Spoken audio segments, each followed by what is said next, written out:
Hi everyone, it's Allison in my violin studio, and today it's Minuet in G by Beethoven, which is at the end of the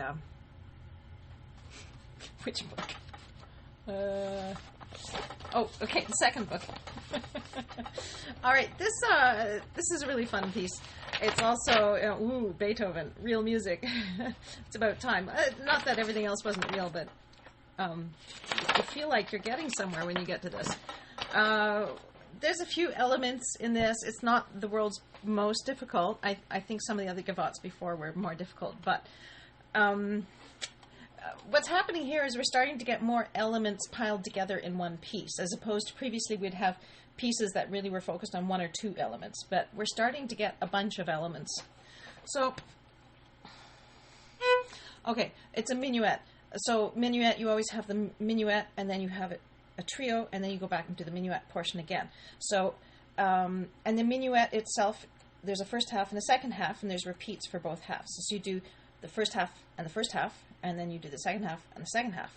Same thing with the trio. It's in two halves. You do both repeats, and at the end it says dici al fine, which means da capo al fine. Capo, like captain, the head of the team. From capo, I think is... anyway, from the Latin. So you go back to the head of the tune, which is to say way back to the beginning of the minuet. And modern practice is to not do the repeats the second time through the minuet. Okay, so we start piano. It says con grazia, which means with grace, gracefully. So I would start in the middle of the bow because we have a pickup to the first beat. We want to be very close to the frog on the first beat because we've got a long bow. So start in the middle, and this is a dotted rhythm such as we've had before. This one's pretty quick because it's a dotted eighth pattern. I'm just trying to think when was the last time we had that. Witch's Dance. But this time it's under a slur. Okay? 1, 2, 3, 4, 1. Yeah. And there's little accents here, so we do 1. So there's different ways of achieving accents. I don't think it's appropriate to do much with the bow here because we don't really want a sforzando. We don't really want too much of that. Maybe a tiny bit. But what we can do is, if you've got a good left hand position, wrist out. Don't let your wrist be here, because then you're going to. It's going to go womby, womby. You want to keep your wrist out so that your finger can kind of just snap onto the string.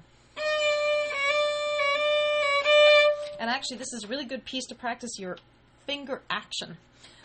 So, if you start with the third finger, I'm trying to make that clear to you. There's 3.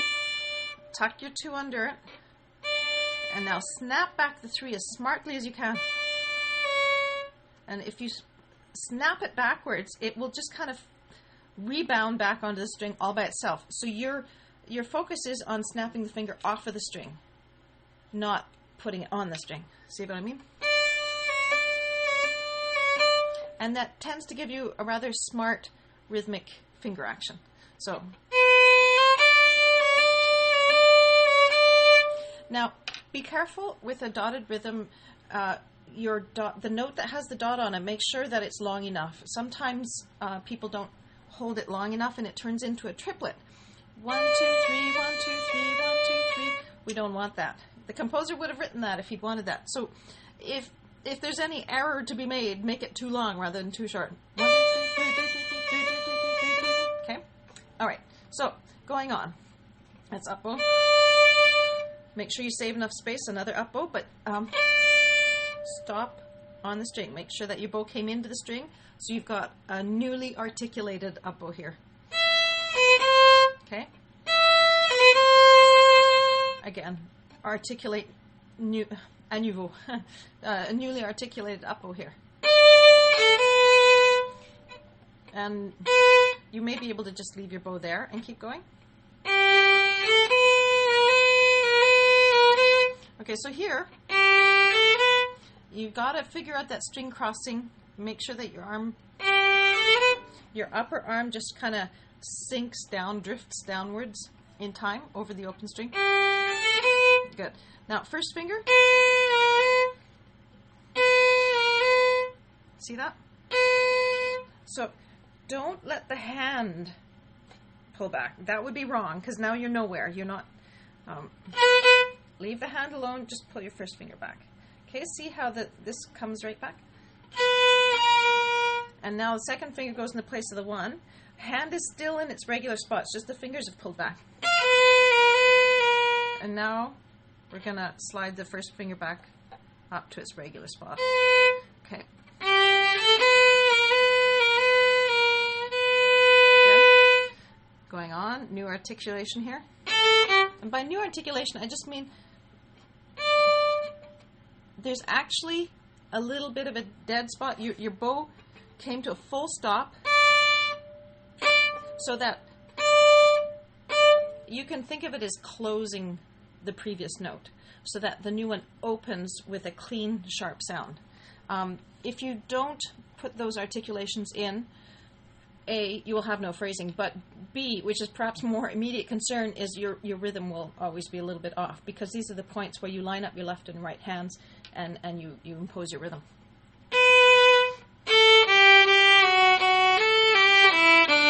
Can do. I don't like the open A there personally, but...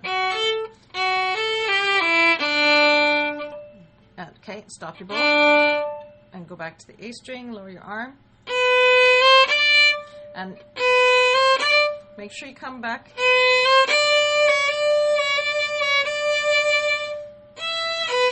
Okay, good. Let's go on to the second half. So I'm looking at the second time box. You'll see it's mezzo forte. So before it was piano con grazia. So this one is mezzo forte, which is not loud, loud, loud, but it's a more solid sound. So it means a little more arm, maybe lean into string a little more, maybe a little bigger bore strokes. It says espressivo. If you have been doing any vibrato, this is a good place to make sure you're doing some. I have to admit that I've often not discussed vibrato with my students yet, but sometimes we do.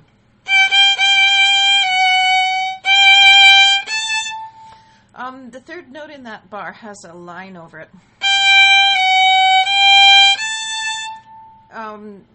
If it didn't have a line, it would just be legato, but it does have a line. So articulate a little bit. A line is less pokey than a dot would be. If it was a dot, it would be, a dot it's a staccato. But this is only a line, so we want more of a, maybe a marcato, a little bit, détaché I would call it. So it's just that note needs to be distinct a little bit from the one before and the one after. Okay, not a big deal. But after this half note, make sure you come to the string so you can start this up bow cleanly. Okay, so 4 notes. Make sure your wrist is out. If your wrist is up, the fingers will be clutching onto the fingerboard, and it's pretty much impossible to play 16th notes in a clean and quick way if that's happening. Keep the wrist out. And remember, on that open E, you need to come around a little bit, or else your D, third finger, is going to be out of tune. Or fourth finger. And that's just an 8th note. Now, both arms roll over to D string. Place your 3. Okay, so left arm comes a little bit back to A string level. Same thing as earlier. And slide back up. Okay. I did my bow out of phase. Yeah. 2. And now we have a low 2 to a really high 3. You gotta, depends on the size of your hand, but by and large most people need to really stretch. And if you're not rocking your arm over, it's going to be tougher. Okay. Decrescendo to piano. Okay. going on. The trio. Oh, and at the end of that second time bar, you've got that fine marking, which means that after you've played the trio and you go back and you do the minuet again, when you get to that fine, that's the end of the piece. But we haven't done the trio yet, so let's go on. Now, the trio has a different character. This minuet is pretty reflective. This is Beethoven, so he's kind of in the evolution of composition and music. He's treating this minuet as a classical composition. He's not really dealing with it as a dance that people are going to be dancing to. So the character of it is much more meditative or reflective, maybe a little more dramatic. But then this trio is kind of a happy bopping thing, right? You have to smile when you play. It says più mosso. That means pick it up a little bit more quickly going. Alla. Okay, and then you've got a slur with 4 dots under it. Ha! What this means is, I don't know if you call it a flying staccato, but we have 4 staccato notes in a row. So, stop bow, change string level, stop bow, change string level, stop bow, change string level, stop bow. And now you should stay on the string that time. So, okay, so you play your note, a tiny little burst, and you stop, and you get ready for the next one. Okay, and in the hand, watch here.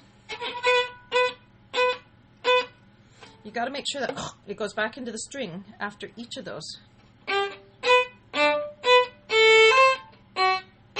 This is nasty. I prefer the use of the 3rd finger. We've got a low 2 here. It's not really elegant, I have to say, to do a low 2, pick it up, and then move it to a high 2 on a neighboring string. Generally in violin, we don't do that. You can kind of get away with that here because you have a bow change, which will kind of disguise the nasty noise you would otherwise get. So you can get away with it. It's more elegant to leave the 2nd there and put the 3rd in the space. And then correct it later. But you know what? We're only in book 2, and I think you can get away with the 2nd finger, so I'm happy with that.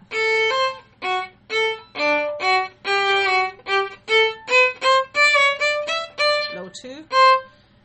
Again, this is the same. This one came back right away.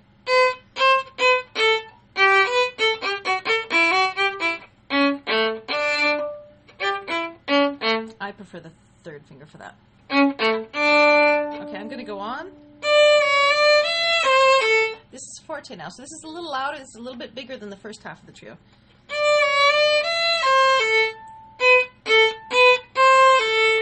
Quiet. That's an echo effect, right? And then this is the kind of running down to the final cadence of the trio.